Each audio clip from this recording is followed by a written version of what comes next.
Hey there, welcome back. Well, it seems like I just saw you yesterday. Hey, it's day 256 of 365 days toward racial change. My name is Thomas Nyback, and we're talking about um, race in America, specifically from the view of one black man, and how life goes on, how we're impacted, what this means for everybody. I think racism is going to touch everybody, especially in America, no matter where you find yourself, whether you're affluent and black, whether you're poor and white, you know, or if you are, Hispanic, Hmong, Vietnamese, Japanese, Chinese, Russian, uh, an African, Arab. You know,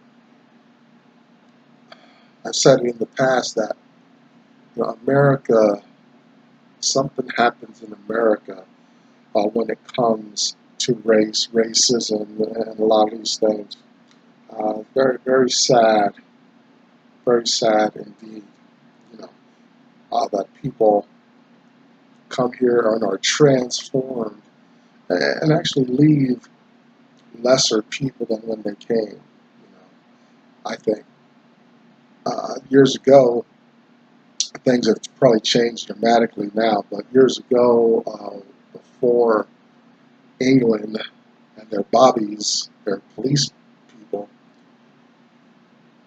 um, they didn't carry guns. Well, that made them very vulnerable, as you may imagine. Well, there was a kind of a police exchange program with New York City cops years ago, and when these English bobbies went back, they refused to do their work without guns.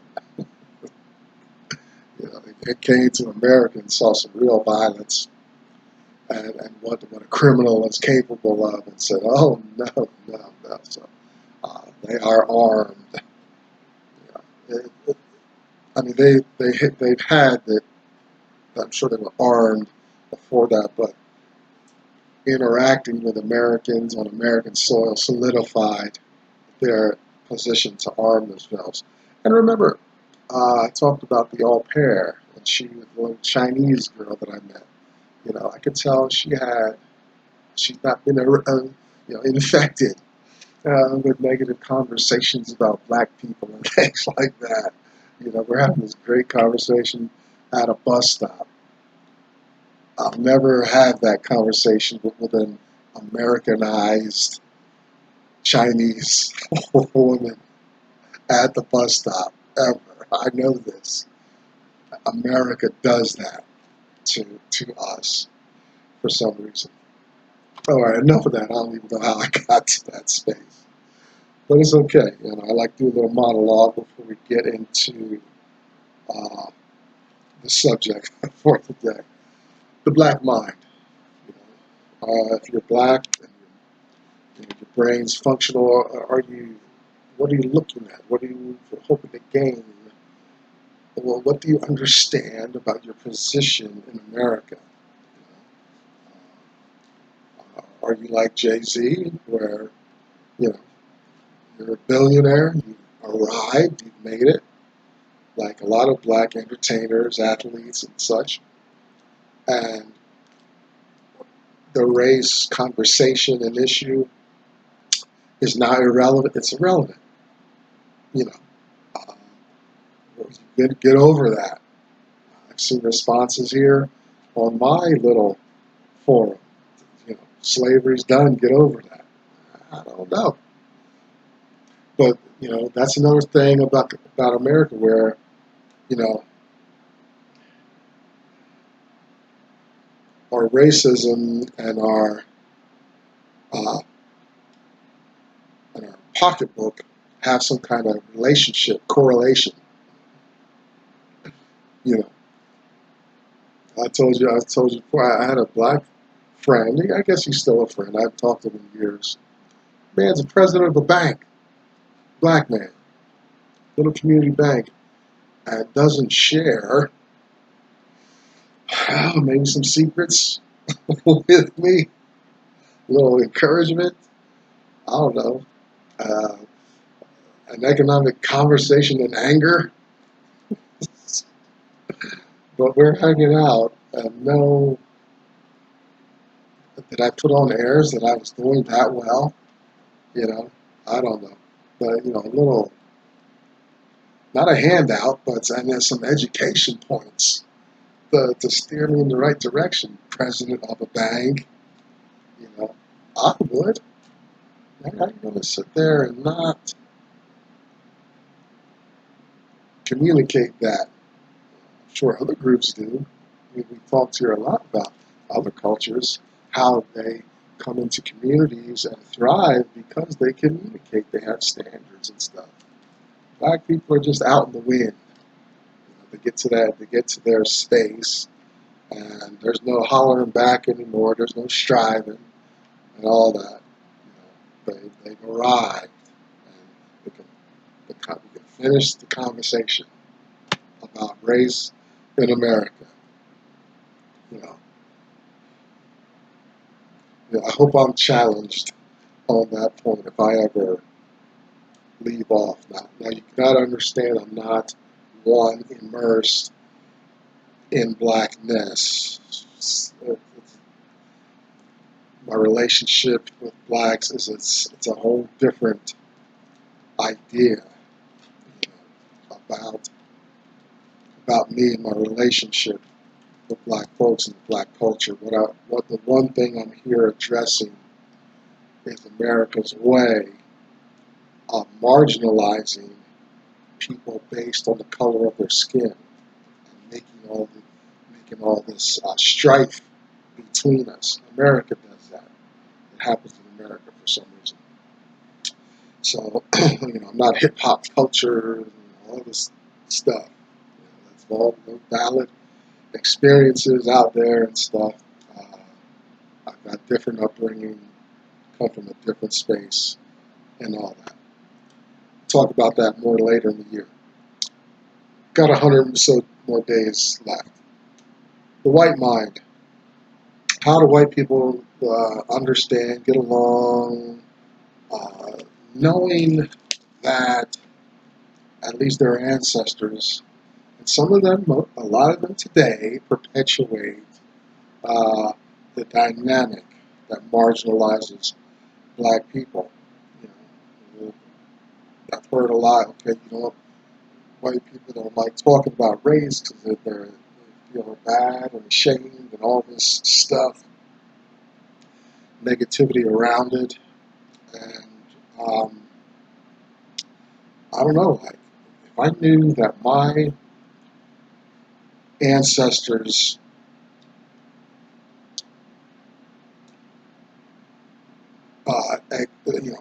eradicated the identity of the whole culture, I guess I'd be uncomfortable, talking about that mixed company as well. But if there's any conviction there, if there's any desire to right some wrongs, I think white people should just get on board and start making that happen.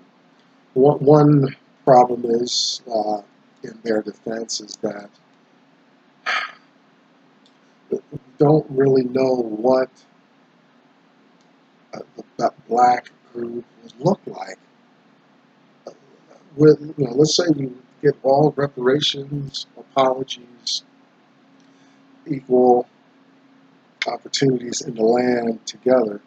What's that look like, or supposed to look like? What's the goal?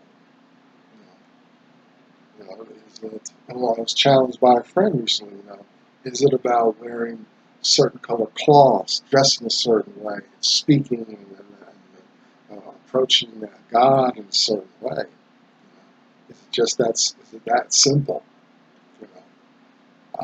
I don't know. Things more complicated than that. So white folks, get kind of a pass until black folks make a collective decision on who, what, how they want to be in the land. Financial literacy, find out how your money works, get your money in order, use your money as though you're going to live forever, and you'll be starting on the right track. I would have made a lot of different decisions if I understood that I needed my money to be working for me rigorously at this point. And what it's kind of sad because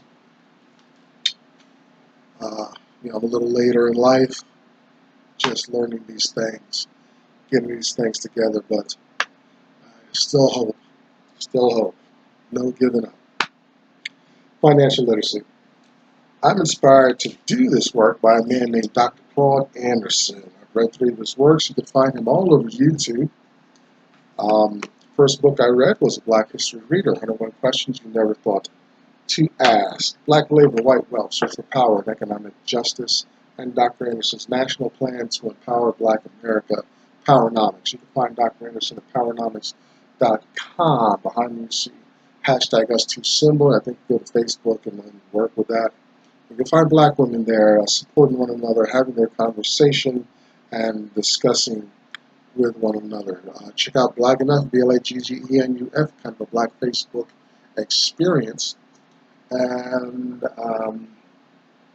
this is the World Wide Web. If you can't find your flavor, your voice here, and all these millions of sites, then do what I did. Start your own little community and see what happens. Make a commitment.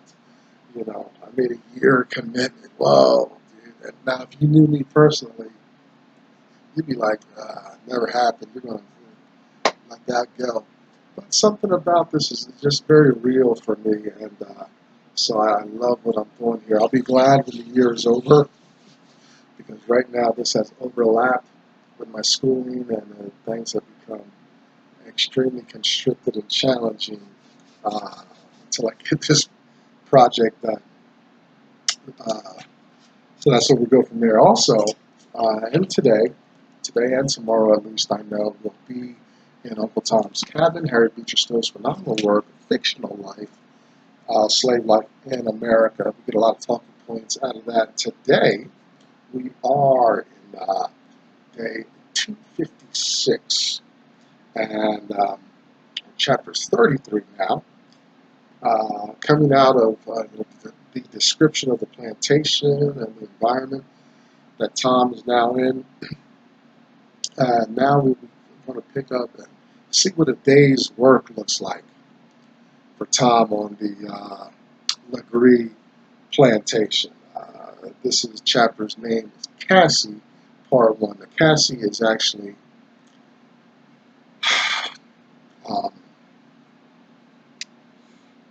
I would say the forced concubine of Simon Legree. And we finished off actually yesterday with some of the sexuality of the South and these white slave masters, the males having so much liberty with their female slaves, producing mulatto, quadroon, octoroon children, and all this stuff.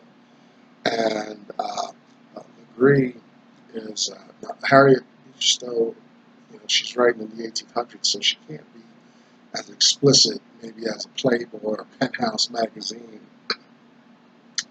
But she's hinting around this sexuality of slave masters, slave women. These white men taking liberty. They're the master. So they're not. I mean, they're exercising something that's more than entitlement and an ownership. This is absolute domination over their women.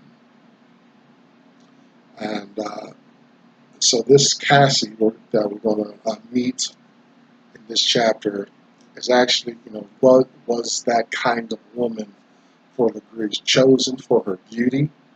The beauty of these women, especially the lighter colored women, is a curse for them because they're sought after and whatnot. If you look at pictures of,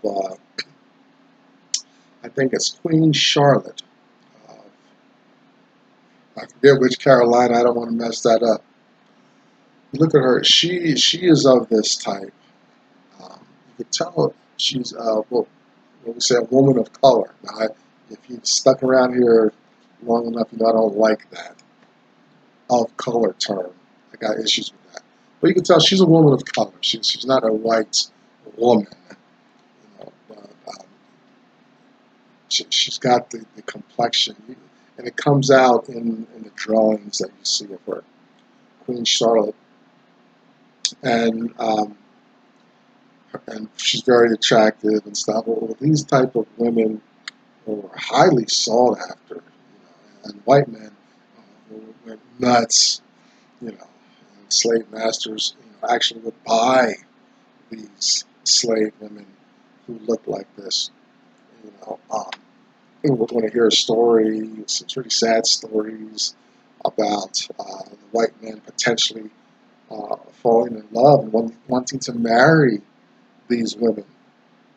You know, we find some laws, maybe I need to review, but there are specific laws that we can talk about that forbade the marrying of black and white.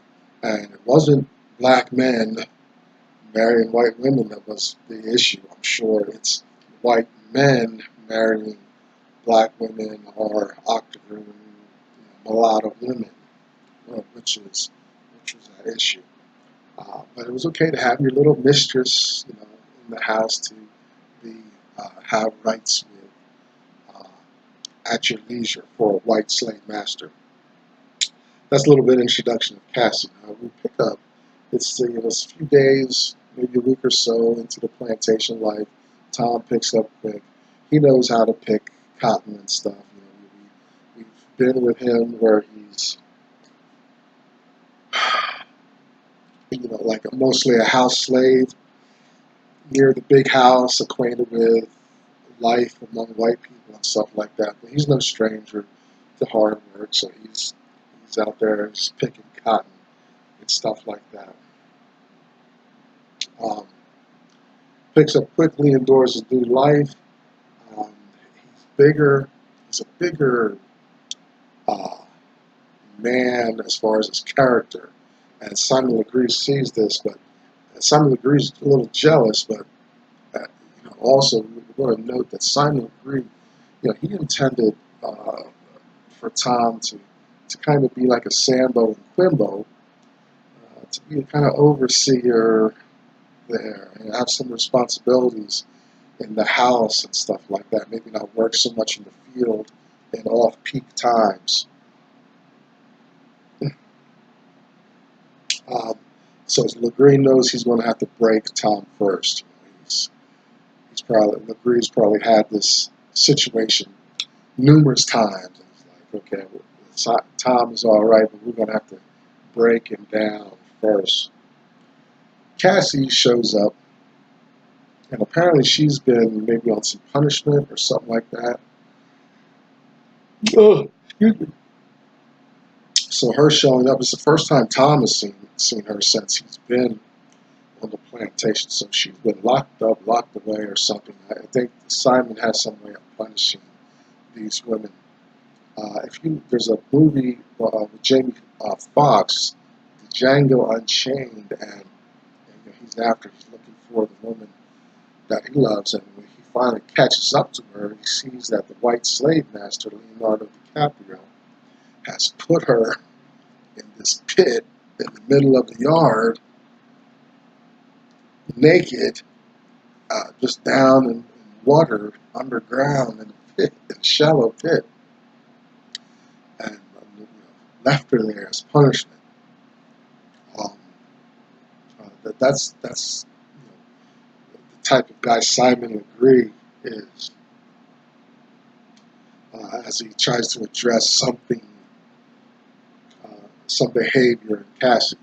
So she's there, and the other slaves are like mocking her and hoping she works hard and hope she has a hard day. You know, that black self-hatred. See, the black self-hatred is such that it's not only, like it's not, it wouldn't be so bad if it was only the self-hatred, but the black self-hatred is such that it communicates, when it comes outward and seeks other blacks to be angry with and to hate and stuff like that. There's a woman at work like that. She's very. If you remember the discussions about Topsy, But see, I'm glad. See, I've read the book. I've done my research. So this woman at work doesn't.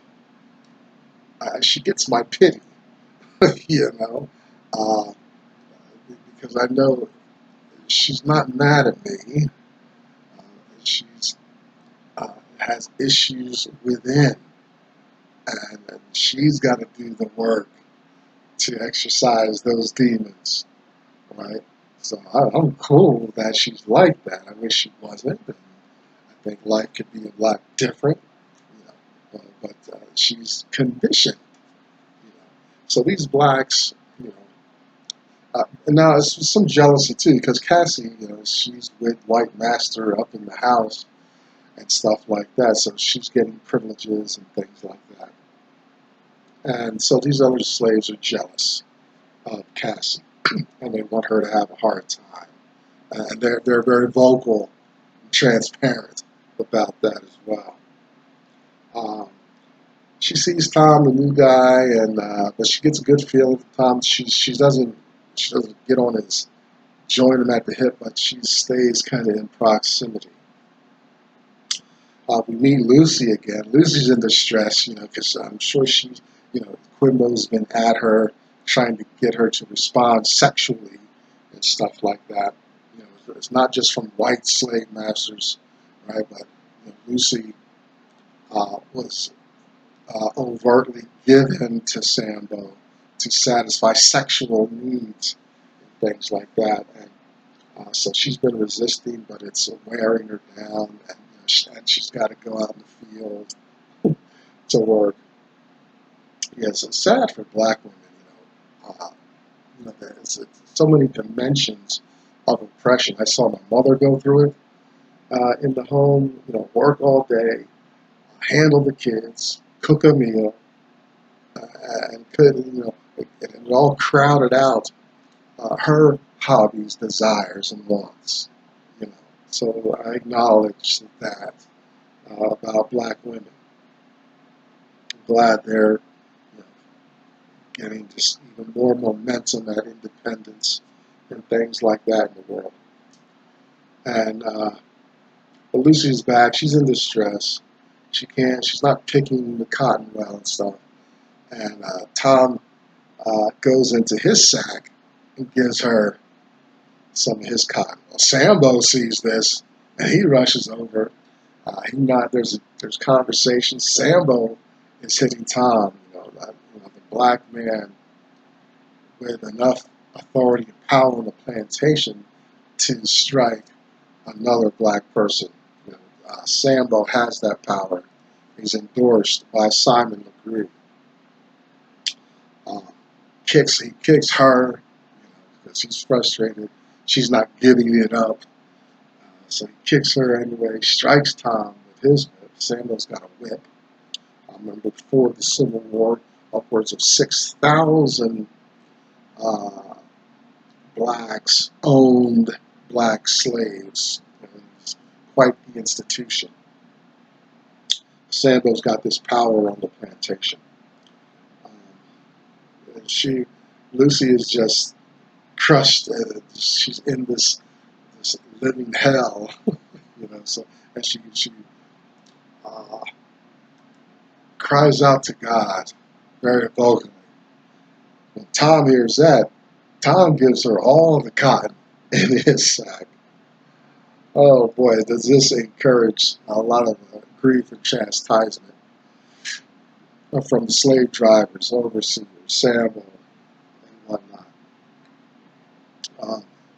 Cassie's been watching this, and she gives, throughout the rest of the day, she's giving Tom some of her portion of cotton. This goodness is infectious.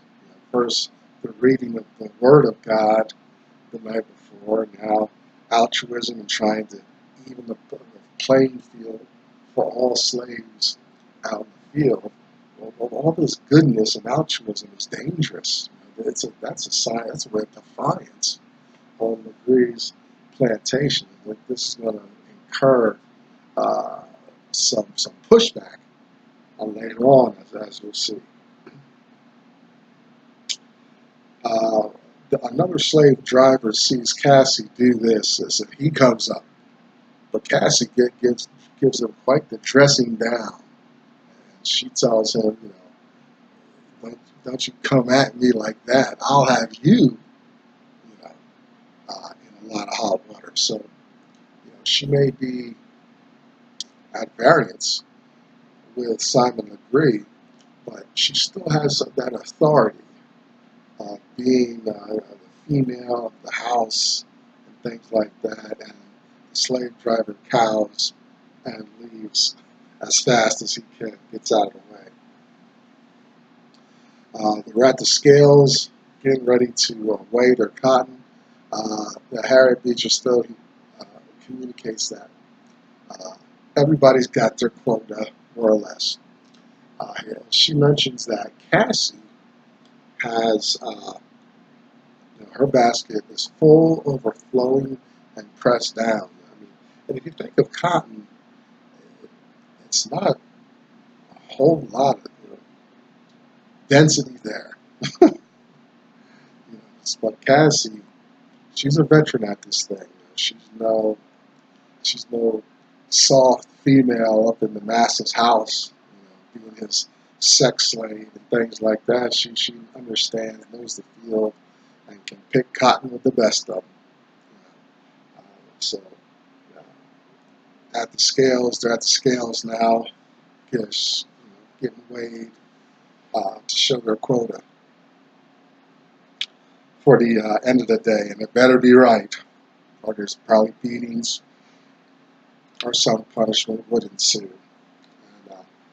And, at the scale, Simon Legree's there. Sambo tells Simon, look, watch out for that Tom. He's going to be trouble, and there's going to be grief for all of us. Deal with him. And it's at that point, it's an affirmation for Simon Legree at that point. He's already been tinkering with how to break Tom and how to bring Tom in line with his way of thinking, and it's